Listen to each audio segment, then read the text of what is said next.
Hello, everyone, and welcome back to another episode of the KickABall Podcast. I'm your host for today, Danny Lang, and today we're here with a very special guest, the head of Dartmouth men's soccer, Bo Oshoni. How are you doing today, my friend? I'm doing well, Daniel. Doing very well. Thanks for having me on. Of course, this is, you know, Dartmouth and Cornell don't tend to mix too well, but we'll Nope, make the exception in terms that's of. right. I love John Smith, but typically, yeah, it's a little bit more heated in this. So this will be fun. Oh, of course. So I got to ask, I mean, everything, it's one of the further teams from Cornell, so it's a little less that I Yep, know about, but yep. tell me everything about, well, not everything, but what can you tell me about what's going on up in the Big Green? Yeah, no, we've just started our spring term, and we're excited to have the guys back and start building for the fall. I think the spring, for us it's the winter and the spring is always a good time for us to start to build habits, kind of reinvent our culture a little bit, and just get the guys in a really good place at the end of the spring to really come in the fall and be able to get after it. It's a huge part. I think it's always big from the regular season perspective of being able to get these matches in and these wins and where you're seeing a lot of eyes on you. But the spring season and the fall or the winter season, even as you're talking about, that Yeah, really is going to set up the break that some of these kids end up taking the break because a lot of them do end up right. going NPSL, USL too, and Yep, then get back again in the fall season. What kind of work really ends up going down in the spring season? I know there are a few matches here and there, yep. but what does it look like for you and your boys?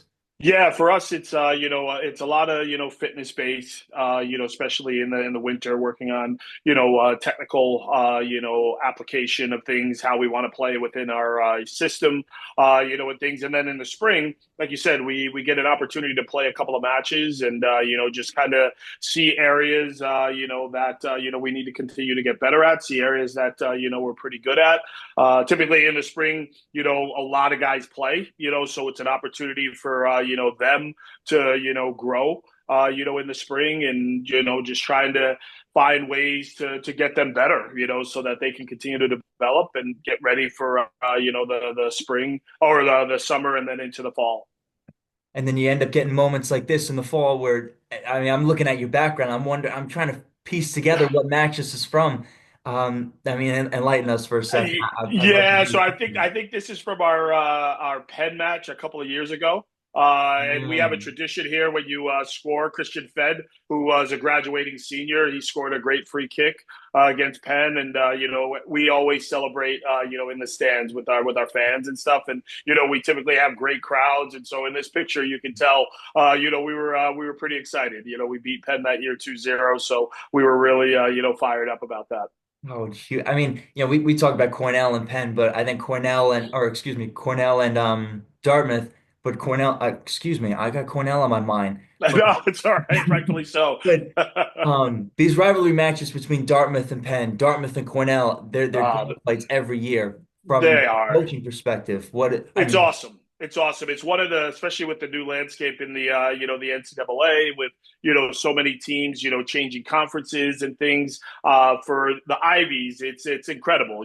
For soccer, soccer's been around for over 100 years. In the Ivy League, so there's so many big rivalries within the Ivy League that is awesome. It's fun for the guys to, every single Ivy League match. There's so much riding on it. There's so much history in it. It's exciting. oh, huge. And then you go into, I think every year there just becomes more and more talent that ends up being brought in, and that's part of the recruiting job that you've been able to do, you Yeah, and your staff, I should say, in terms of international awareness. I mean, Cyprus yeah, is a main, um, I think, draw. Sweden and Greece also is a big part of what the makeup of this team is in in moving through each year, and you've gotten to a point where you're able to bring in your own recruiting class. yep. You're at that point now. But with the change, with knowing that 50 years from now, these same eight teams are going to be in this conference, That's right. how does this change recruiting in the now? Yeah, I think for us it's a unique. About a couple of years ago, we went need blind for international students, meaning that financial aid is offered to anybody in the world, and so that kind of opened up our recruiting landscape to the whole world, And so for us, yes, Cyprus, Greece has been, kind of a nice little, piece for us to be able to bring in some of the top talent from that, country or countries, I guess the Mediterranean area. And, it just seems to be a very easy transition for those guys to, be able to step into the Ivy League, to be able to step into Dartmouth in particular, and really, really thrive. One of our players from Greece, Vasilios Marias, it was first team All Ivy this past year and first team All Region, and so he's been somebody that's been able to step in and really really make a huge impact, and so that's where that market has just really really helped us to bring in some really really top talent. And what I'll say too, I mean, I've got a personal note, at least with the Dartmouth recruiting class 2 years ago. One kid, Will Lolka, went to Yeah, yeah, high yeah. school. That's Uh, right. That's right. Will has been great. Yeah, Will is awesome. He's a great great person to have on our team. He's a talented player, obviously, but he's just one of those kids that just does everything right. We were really excited about Will and what he's going to continue to develop into while he's here at Dartmouth. I mean, he won't tell you this, but I made sure to help him out a little bit in physics, so we make sure, we get him to pass that class, and he'd actually be able to I attend Dartmouth, but don't tell love him it. that. I love Oh, it. huge.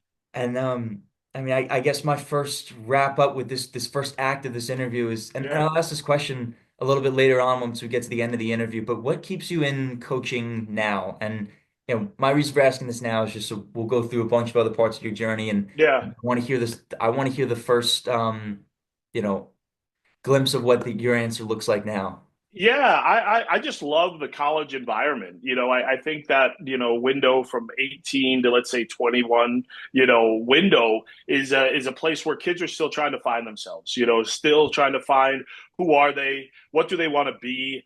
And what I love about the Ivies is that the kids in the Ivy League, whether you're at Dartmouth or any other Ivy, you're looking at life in a different lens. You're looking at life in everything, not just the soccer piece of it, but you're looking at what my life may look like 20, 30 years from now with the Dartmouth degree. And so these type of kids I just really love. They really are passionate about academics and passionate about learning. And I think we use soccer as that vehicle to help them continue to develop both on and off the field, and they do. They have a strong passion for football and soccer. They want to hopefully play afterwards, and so those type of things just keep me going every single day in knowing that we're coaching kids that really really are looking at the bigger picture and not just small parts of just soccer. I think it's great that you brought that specific piece of this up because I've heard from a lot of people on the business end when they look at guys who are um who are very successful in the college realm, but then still able to have the success, whether it's professionally, in the professional world or in professional soccer. It's a common theme, at least now, when looking at the Ivy League, you see a lot of these guys who have that maturity that That's maybe you right. can find in other places, and it's That's something. right. Yeah, It's a little bit different, and in academic, I mean, being at Cornell, the academic rigors are tough, and so to be able to balance, both at the highest level is something that you just don't see, at some of the, other, colleges outside of, the Ivies and things. huge. So now I want to get into a little bit of your own journey, just to talk a little Yeah. bit about your career. I mean, um, I think one that you can't tell the story of MLS without. I don't think your name can't be removed from the record book is what I'm Right. saying. Still being able to tell the story of MLS. So Yeah. you started at Southern Connecticut State and then made the move into USL. Yep. Who were the people? I mean, it's a different environment 30 years ago making the move to pro than it is now. Who Yes. were the individuals who were able to give you that shot at the next level? Yeah, I would say, Bob Gansler, was one. Tom Fitzgerald, who was the coach that drafted me out of, Columbus Crew, him and John Ellinger and Timo Gronkowski, that cat staff, drafted me Right. to Columbus. And then, it kind of, was, a bumpy road, to be honest with you. I got hurt. Well, I'll back up a little bit. When I graduated college, the MLS was supposed to start in 1995. They pushed Mhm. that back to another year. And so we ended up starting in 96. And so all of us, tried to find places to play for that first year. And I found the New York Centaurs and played for them in my first year as a pro. And then got drafted by the Columbus Crew. And, my first year was, a little tricky. I got an opportunity to play and start right away. And then I did something to my shoulder. And then they brought somebody in called Brad Friedel, who, Mhm. took my job. And Brad Friedel obviously is one of the best goalkeepers to, have ever played, for the U.S. And so then I had to go back, and go back to the USL and, kind of hone my craft a little bit, get healthy, get confident, and things like that. And then got an opportunity to, get drafted again in the super draft by, actually the New England Revolution. They let me go in preseason, and then I ended up in Kansas City and stayed in Kansas City for about 8 years, and won an MLS Cup with them in 2000. Lost an MLS Cup in 2004 with them, and then just kind of I always knew, and this is where I go back to Bob Gansler. He was, he coached the 1990 World Cup team. He was my head coach when I was there in Kansas City for most of my time there. And him and I just really connected. And I've always been, kind of a student of the game and, really always knew that I wanted to coach. And so he helped me start my licensing and starting to learn how to coach, a little bit through my time in Kansas City. And then when my time was up in Kansas City, I just knew that I wanted to keep coaching, and I didn't really. Not to say I didn't like the pro game, but I really felt like the college was where I found the best value of me growing as a player and as a person, and so I wanted to kind of give back and get into the college ranks. And my college roommate George Kiefer was the head coach at South Florida at the time, and he brought me on as an assistant coach, and we won the Big East championship that year and made it to the Sweet 16. And then, Jay Vinovich called from, Wake Forest. And if anybody knows college soccer, Jay Vinovich for me is, probably the best, tactician, in college soccer. And so I had a chance to work with Wake Forest and, him for about 5 years. And we made it to a Final Four. And, we just had there's just a great culture that is already there at Wake Forest, and Bobby Muse, who is there now, has continued that success. And then I ended up moving on to Penn State, and then coaching with Bob Warming, who's another legend, in college soccer. And all through that time, I knew at some point I wanted to be a head coach, and had an opportunity at ETSU. Where I had my first, head coaching gig, and it was great. It was great. We had a lot of success there. Won back-to-back Southern championships. Made it to the conference turn or the NCAA tournament. That is in a large bid. The first time they have ever done that. At ETSU, and so that was awesome. And there's always been something about the Ivy League, that I loved. I think just kind of what I said earlier. I just like the. I feel like the Ivy League is exactly what um, college athletics should look like. You know what I mean? Like it's not about now how much money can they give you and things like that. It's all need-based financial aid. So if you need the money, they're going to get it to you. You're able to recruit some of the top talent, in this country. And Dartmouth called, and I came in, and I loved it. I loved everything, about being part of the Big Green, and I love, what we're building here, what we're continuing to build. Like I said, this winter and spring going into the fall. Yeah. Wow. Well, you made my job a lot easier trying Yeah, so to I know I do. kind of went all over it then, No, perfect. That because but now we get to really figure look at different parts of your look as a whole. I mean, and we'll focus a little bit with the coaching aspect at least for now, and then we'll go back with a few stories of your playing days, I'm sure. yeah, yeah, But a head coaching gig at a school like ETSU where there wasn't at the time much history to have to go off to. that's There right. was still the year New in the want to program, get yeah, right. yeah. But moving from the head coaching role to, or no, excuse me, the assistant role to the head coaching role, what does that really look like? How does your job change? It's the difference in title, but now there's also a different dynamic between yourself and your staff. What did that look like? And did you end up building your own staff at ETSU? Just curious. So I brought in so David Lilly, who was the assistant coach there when I got the job. I Mhm. kept him on, and him and I just really had a great relationship. We brought a couple of people on. Brad, I can't think of Brad's last name now. Brad Camp. We brought in James Smith, as an assistant coach as well, and so we slowly kind of build our staff, there. And I always say this, when you move 6 inches, from an assistant coach seat to a head coaching seat, Uh-huh. it's a different world, because as an assistant coach, I think you're there to be that buffer, between the head coach and the players. You're kind of their friends. You're kind of making sure that some of the things that they may have questions about that they don't feel comfortable asking the head coach about, they can go to your assistant and things like that. And so I think when you move into that seat, there's a lot more responsibility, that comes with it. Like you can't always be, their best friend. I think the biggest thing for me that I always wanted to make sure that our players felt was where everything was coming from in my heart, and understanding that whether it was good, whether it was bad, it was always to make sure that they're growing, they're getting better. And so I think when players feel that, they understand exactly where you're coming from and why you're doing some of the things that you're doing. And I think when you have that, that's when you build, a really, really strong culture. And I think that's when you build, hopefully championship teams.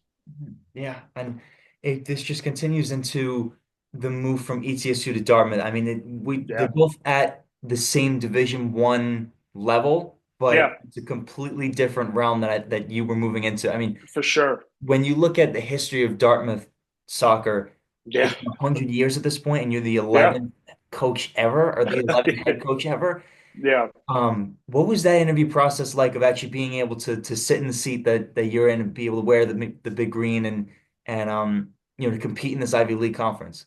Yeah, I think that was the biggest piece is just like you said at ETSU. I think the program had been around for 7 or 8 years, Mhm. when I, became the head coach there. And so moving that, to Dartmouth, where, like we said, there's, 100 years of over 100 years of, college soccer at Dartmouth. I think for me, it was just learning that landscape, learning, how things work at the, Ivy League. Like I said before, soccer isn't just the main focus at Dartmouth. There's so many other aspects of a college student athlete that comes into play when you're at an Ivy League school, or even just learning the alumni.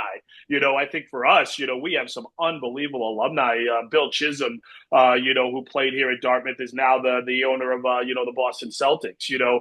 Richie Graham, is the owner of the Philadelphia Union. So you have just a little bit different, dynamic. And so for me, it was building those relationships, with our alumni, with our players here that were here before I got here. I think that was a part of the challenge. When I took over, Dartmouth had won 4 straight Ivy League championship teams. And so for me, it was how do I build a culture that's mine without losing what was done in the past. And I think for me, that was like the biggest challenge. And that's a challenge that still, is going on now is, still trying to implement, a culture that is mine, because I couldn't do it like they did before because it wouldn't have been mine. It wouldn't have been Yes. authentic, Yeah. so that's for me has been the main, piece of it. And I think here, in the Ivies, like especially with the transfer portal now and everything like that, like kids don't transfer out, and we don't really get transfers in. That's not our formula. Here in the Ivy League, or even here at Dartmouth in particular. So for me, it's okay. How can we build a team? How can we build a culture that we know is going to probably take a little bit of time to make it authentic and make it mine. You've said this before, but this really is the most, and I don't want to, um, I don't want to speak on other conferences in a way that Yeah, doesn't, but this really is the most authentic form of college soccer where you're not trying to figure yeah, out where to poach from other schools. And right. you really are, I mean, you and your staff really are building this culture on your own. I mean, you talked about the stands really being packed. I mean, I'm looking again. I keep looking at the image of behind you, but I mean, Dartmouth games really do are they really do have that presence, and it's something It's that awesome. yeah, It really is. It's something different. The student body is passionate. About Dartmouth soccer. The community is passionate about Dartmouth soccer. There's not much better than a Saturday night. Playing Cornell, playing Penn, playing whoever. At Burnham Field. People come out, people come support us. They're excited about the team. They're excited about what we're doing here. So it's a fun, challenging at times environment to be a part of.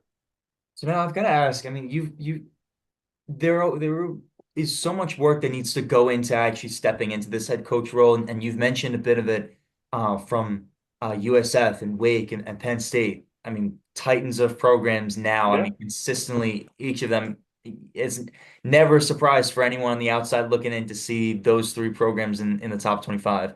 for But sure.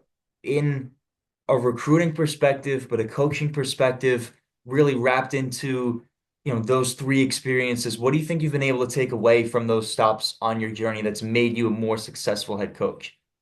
I think for me, it's seeing the college soccer at the highest level. I think when I was at South Florida, we had guys that were part of their national teams. Guys that had gone on to play professionally. Same thing at Wake Forest. I mean, we had a roster full of guys that not only played for in MLS, but also played for the U.S. and their national teams as well. So I think being able to see soccer at the highest level in college, I think taking all of those experiences now and pushing our guys to try to reach that kind of level in the landscape of an Ivy League institution. And so I think being able to have conversations with them about some of the players that I've coached or recruited at some of these other stops, and showing them their path and how they developed and continue to get better to reach their ultimate goals. I think it's something that's definitely unique in college soccer. And then on top of it, taking my professional experience, Yes. coaching with some of the youth national teams, things like that. And implementing some of those pieces into our program here, I think are areas that has helped me kind of start to build something really special here. And I was going to go into the professional, really piece of your career next, but Yeah, one thing I want to talk about though too. I mean, you having the goalkeeping experience. I mean, having played 12 years in professional environments, whether it yeah, be in New York or Kansas City, or in Charleston, is I mean, yeah, that yeah, among many other stops. But yeah.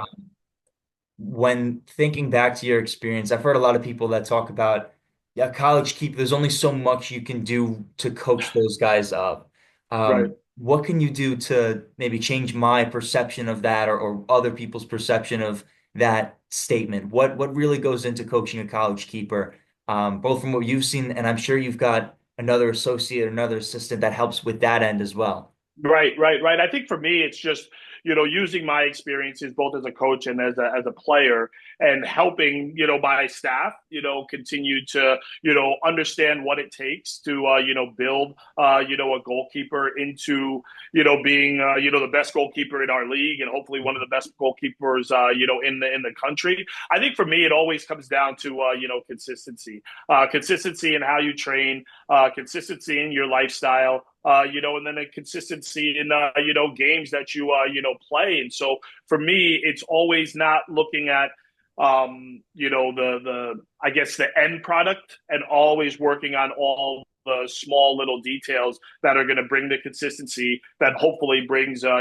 positive end product at the end of the day. Goalkeeping is tough. I mean, it thinks at the end of the day you can play really, really well and still lose a game.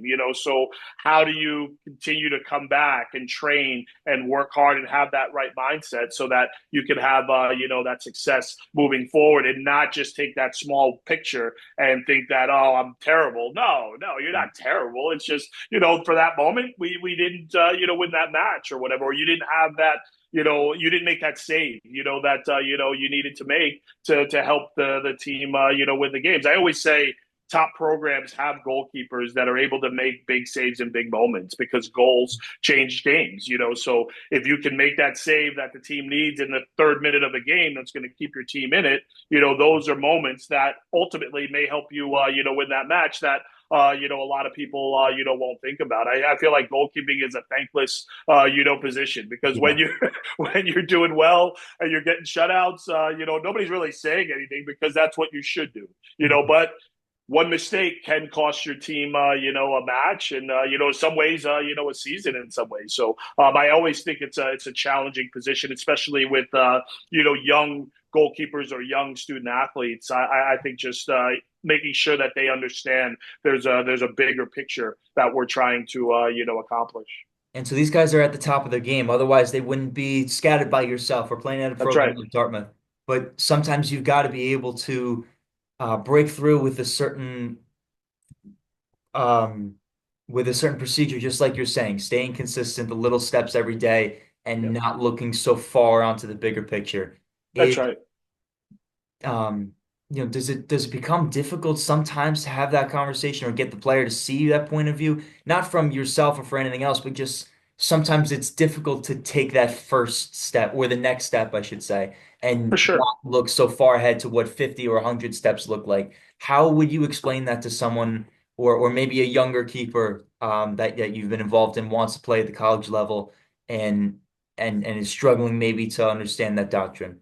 I think for me, it's just belief, belief in yourself, belief in, your process and understanding that your process is your process. Because I think too many times, and this is even just for goalkeepers, it's just for players in general, you start to look at everybody else's path and you're like, well, my path isn't looking like that, but that's your path. And I think just understanding that, especially to, high school goalkeepers that are looking to, play in college. It's like if you're looking at your buddy and seeing what their path looked like, your path is going to be different. And so understand that and understand that there's a process in this and what your process may be a little bit different than somebody else. And there's going to be setbacks. There's going to be moments where it's not pretty and it's not, exactly what you thought it was going to be like. But those are the moments that are huge in making sure that you stay true to what you believe in and stay true to yourself, that you're doing all the things necessary to put yourself in a position and then see how it plays out because you can't decide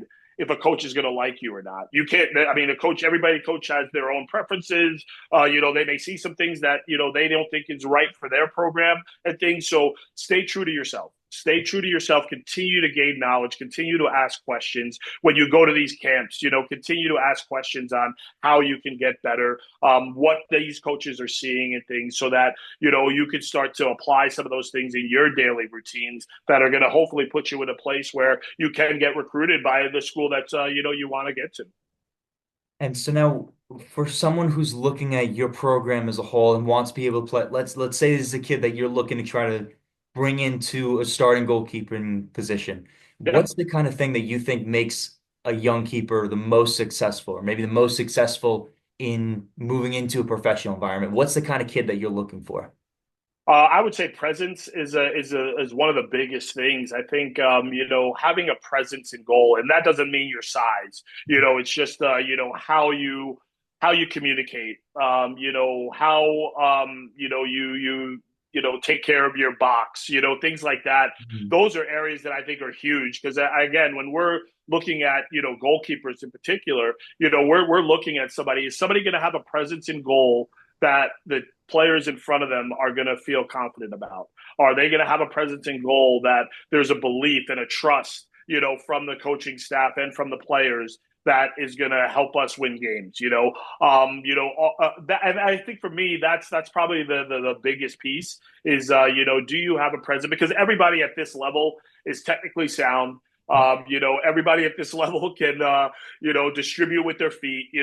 Everybody at this level is, good in the air and things like that. So those are things that are non-negotiables. If you're looking at a school like Dartmouth or any other school at the D1 level, everybody's pretty good at that. So what's going to be the difference? And for me, it's, really a presence and a calming, presence that everybody in front of them is really going to have that belief that they can play as hard as they can because they know the person in the goal is going to, take care of what they need to take care of when the time comes. Huge. I appreciate the insight, Coach. Yeah, yeah, It's a great thought on that. So now I got to ask about 2000 for yourself and yeah. reaching the pinnacle of domestic competition in the United States. MLS, not having been, I get well, 25 years difference between now Yeah, yeah, and 2000, of course. But right. when you first were working your way into USL and MLS, what was the perception around professional leagues at the time, professional soccer? Yeah, I think it was still trying to figure it out, figure out Right. what, professional soccer, was going to, look like. I think I can be honest about it. I think the level has gone through the roof compared to, what it was, in 2000. I think for me, it was an interesting, journey because, I got drafted in MLS and then had to go back to, it was the A League back then or USL Championship now is what they call it, Mhm. and to work my way back into Major League Soccer, and then not to play, because there was a goalkeeper in at Kansas City at the time named Tony Miola, and he was the starting goalkeeper. I mean, he stood on his head in the championship game in 2000 against the Chicago Fire, and so for me it was like, okay, where can I find my place, now that I'm back into, Major League Soccer. And so I think those are even that, that piece of it, has helped me with guys that don't play on our team because I've been through that where you're sitting on the bench and there's no chance you're getting into the game, unless somebody gets hurt, you're not playing. And so for me, it was like, how can I contribute to a team that's very, very good to hopefully help them, win, an MLS Cup? And I was able to, do that. And I think because of that, the coaches started to have belief in me so that when Tony moved on, he moved on back to the Metro Stars or the New York Red Bull at that time.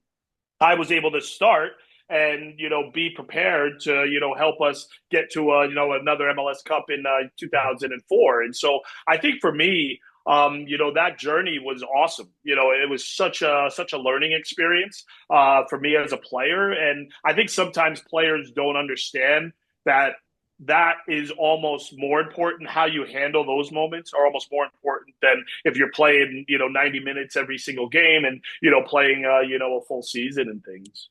And it goes back to not just the professional experience that you've had. Of course, it adds to you being able to, this going back to now coaching with Dartmouth, but you just having the professional experience, it's a great piece because you know what the highest level looks like. But the Yeah, fact that you were able to um, see a greater step while also taking your little yeah, pieces every day and ultimately getting to the point where you saw the pinnacle of being able to start for an MLS club and then now being able to translate this same experience, not the same thing, but to right. understand, like you're saying, building a kid up from where he has, again, maybe he's got no shot, or maybe he thinks he has no shot of being able to break into the starting 11, and then now instilling that confidence into those players and creating a winning organization. I think so, and it's funny. I was just, obviously NCAA basketball is, Right. going right now, and Kelvin Sampson said something, the other day that I just saw, and he said when at Houston, he has to tell all the kids that are coming in from all over the place and all their experiences, and they call it a scrapbook, and they literally have to take that scrapbook and burn it because all those experiences, once you get to the wherever you're going, don't really matter. You need to now find a way to incorporate yourself into a system, into a culture that is something completely different than what you came from. And so I think that's the messaging, that we're constantly trying to tell our guys because we have guys that played for some of the top clubs in the world, played for their national teams. And, now we're bringing them into a Dartmouth environment that all that is great. And I think it gives you great experience. But all those accolades, all those things, you almost have to, burn in a sense so that now you can come in with an open, fresh mind on, what we're trying to do, what we're trying to consistently develop within you individually, but then collectively, as a group as well. Yeah, huge. It is, I mean, it's something that's fascinating in terms of different ways that you're able to acclimate um, a new pool of players into an organization because you can Yeah. go about it the right way and it ends up working, resulting in a lot of wins, a greater team culture, a greater team bond, or it could flip on its head. How do Yeah. Yeah. you, where do you find that line of making sure that everything that you're doing is something that is going to, you know, build upon the team culture, I'd say. I think the biggest thing is being vulnerable and understanding that you don't get it right all the time. I Yeah. think when you're looking at, I think as a young coach, some of the young coaches, feel like everything I do is right. Everything is perfect that I do, so that should develop or that should result in wins and things like that. And understanding that sometimes you don't get it right. Sometimes you don't bring in the right player. Sometimes you don't have the perfect tactics that go into a match and things like that. Because I think sometimes if you can be vulnerable with yourself and understand that you're still growing, you're still learning, then your team is going to understand that. And then when you do try to implement certain things, those things hit a little bit deeper. Because we're not perfect as coaches. No coach in the country is perfect. And so I think just understanding that and then understanding that it is a process and it's not going to happen overnight sometimes. And understanding that, you have to continue to talk about, your culture every single day. Because I think the one day that you stop talking about your culture, that's the day it starts to, drift away. And that's when, like you said, you start to have this discontent within your program and things like that. So for me, it's always reminding myself that I don't have it perfect. Even through all my experiences, I don't have it right all the time. And sometimes we do get it wrong. But if you continue to push, if you continue to strive to get better, if you continue to learn, I think you will get it right more times than not. And hopefully that consistency starts to, build something really, really special. And that's the kind of thing that I think a kid wakes up who's a part of this program himself, who's consistently training and being able to be a key piece of this program. That's what allows that person to wake up the next morning and still go ahead to fight for you and fight for your staff and fight for the player next to him. I mean, you continue to have this mindset every day outside of the season, outside of the summer, the spring games. It's Right. something that's a consistent. I think the theme of this episode really has been consistency. That's it. Um, That's it. And then once you lose that consistency, it just stops, And then, like I said, we haven't had it all right here, at Dartmouth. We've got it wrong sometimes. But I think, the biggest thing is that we continue to try to strive for greatness, try to strive for excellence every single day in everything that we do, and understanding that that is the recipe. That is the recipe. And the more consistent you are with that, the more momentum you build, and then that's when you start to build confidence, and then that's when you start to for me build a successful program. Yeah. And I think this team, the more that I learn about it, the more I'm optimistic, but I'm cautiously optimistic because that Yeah, means, yeah. Cornell, and I don't know the full inner workings of it just because and where I'm trying to say is that, Dartmouth, you guys are going to keep getting better every day. So that's going to be a little crowded at the top, but Yeah, yeah, that's that the being best. That's the best thing about our league is that yeah. everybody's good. Everybody can beat anybody on any given day. Penn has kind of been the team the last couple of years that have won, the regular season Ivy League championship. I think they built something really really special with Brian Gill, there and things. But I think for us, we know that any given day, anybody can, win these games. Last two seasons, we were right there with a couple of games to go and, kind of fell off a little bit. And I think a little bit of that has to do with our maturity, and where we were with our players and things like that. But I do think that, where we're at right now, we're really, excited. But like you said, cautiously excited, cautiously optimistic because it's football. Games are won and lost on small moments. And, if you're not up for that moment at that given game, then, you can drop it. And I mean, we've even talked about, I've talked with other coaches in the Ivy League, both men's and women's side about the play. I don't know if you quite call it play in turn, but the Ivy tournament. that Yeah, guarantees that bit. I know there was a time I forget if it was implemented while you were still coaching. I believe it was, so you've seen it a little bit, but only the top the winner. regular season finisher would move on to the tournament. Yeah, And some program seasons they end up you lose two games and it's done. right. It's Um, done. Yeah, and now fighting for that fourth spot or the third spot, the second spot, trying to look and be able to get into that tournament. And again, look, football, you guys win two games, and this is a Dartmouth team that ends up looking scary in the tournament. that's right. That's right. It's something that I think changes the game though too. Just For sure. And I think our league has just, really gotten better, since I've taken over here. And I think in the past, you always had a couple of teams that maybe really didn't have a shot. But now all eight teams, have a shot. And literally, it comes down to that last game last season. I mean, literally, it came down to our last game against Harvard. We win, we're in. We lose, we're out. And, we drop that game. So I think for us, it's understanding that the conference tournament has changed the landscape of the Ivy League. And like I said, our to have three teams in the NCAA tournament last year coming from the Ivy League, I thought that was huge, for our league because we have a strong league, we have a talented league, and so I think it's an exciting time for Ivy League men's soccer.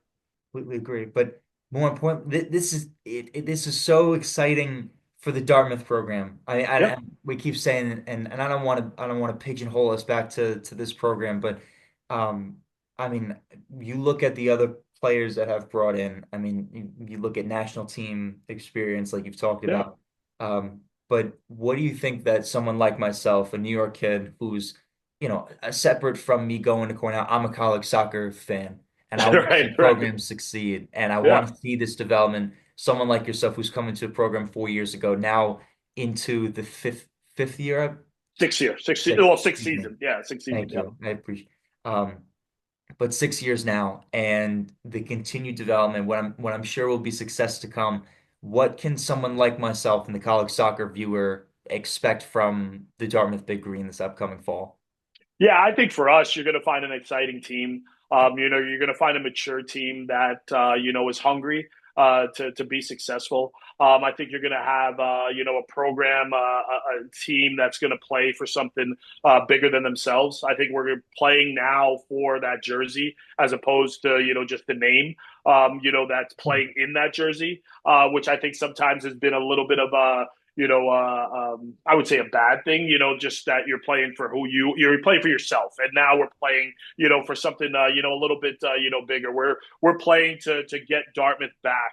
On the map on where we are. We've been close. We've been close the last couple of seasons, but I think now we have a unified group that understands a little bit more on what it takes to be successful off the field. And I think now we're starting to see some of those, fruits of our labor, I guess you can say, on the field now. So I do. I think it's an exciting time for Dartmouth men's soccer. I think if you've watched our teams in the past, we've had good moments. But now I think we're going to have consistent moments. And I think when you have consistent moments, like I said before, that's how you build a little bit of momentum. And, that's how you win championships. And, that's what we're excited about. I have two new guys on my staff now that are really, really bought in and excited to be here at Dartmouth and understand what we have here and what we're building. So I don't know. I just really, really, excited about what we have coming into, the rest of the spring and then into the fall.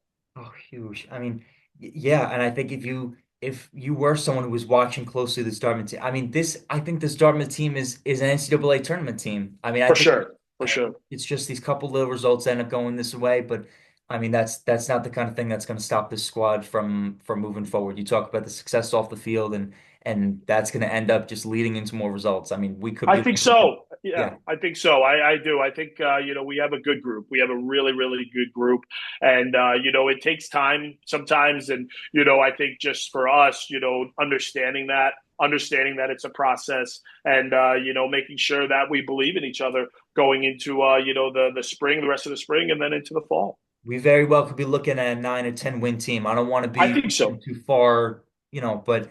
I think this is very, very Yeah, possible. we have a lot of work to do, but it's everyday process. And but I agree with you. We're excited. The group's excited. So I know I feel really really good about what we have right now. And that being said, I'd like to thank your associate coach, Trevor Banks, who was helping Yep. us set this all up. I mean, Yeah, it was I've awesome. talked with him a few times, and he's got a great mind, at least coming from Yale, and then now over with the Big Green. I mean, he's going to have a lot of success for you guys. Yeah, I'm excited. I'm excited to have Alex and Federley, who's coming from college in Charleston, and then also Trevor. Trevor and I have been adversaries for years, Right. recruiting and everything like that, trying to win games and stuff. So to bring him on staff, I'm really excited. He's a great coach, great communicator, great energy. I think the guys are already starting to feel that, and so we're really really excited to have both of them, on our staff right Oh, now.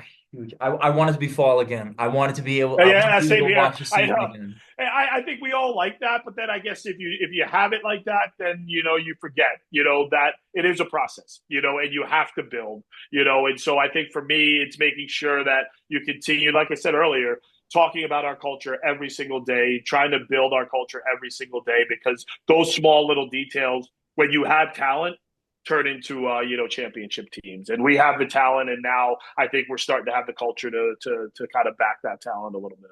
Huge. And thank you for reeling me back in with this, going back to taking consistency and taking the little steps, just watching from afar, Coach. Yep. Uh, Awesome. so for my last thought that I had on here, first, again, I'd like to thank you for coming on again. It was a pleasure to be able to talk with you, Coach. And Yeah, I loved it. I thank you for having me. I've watched a couple of your podcasts now, and I think you do an unbelievable job. And we need more people like you to yes, continue to push our sport. Especially in the college level, because I think right now college soccer kind of gets a bad rap sometimes about not being able to train as much, not playing as many games and things like that as some of the pro leagues. And I do. There's so much talent in college soccer, and I think it's something that's just going to continue to grow, and I think we're going to continue to contribute to the pro ranks, and just building soccer up in this country. and specifically with this team as well. That's right. I have full faith that you've got a bunch of professionals on your hands, Coach. I love it. I love it. I appreciate that, Daniel. Of course. Oh, Coach, it was a pleasure. And we'll talk soon. We've got to Yeah, support in me and Kickball the rest of the way, and I that's right. wish you and the squad nothing but the best. I appreciate that. Where Cornell's coming down to us, but next time we come up to Cornell, I'll definitely say hello for sure. I know. I saw. I was looking at the schedule. I know you guys came over here. Too bad, but yeah. Regardless, you always a supporter in me. Thank you, Daniel. I appreciate it. Have a great rest of the week. Okay, we'll talk to you soon. Yes, of course, sir. Okay.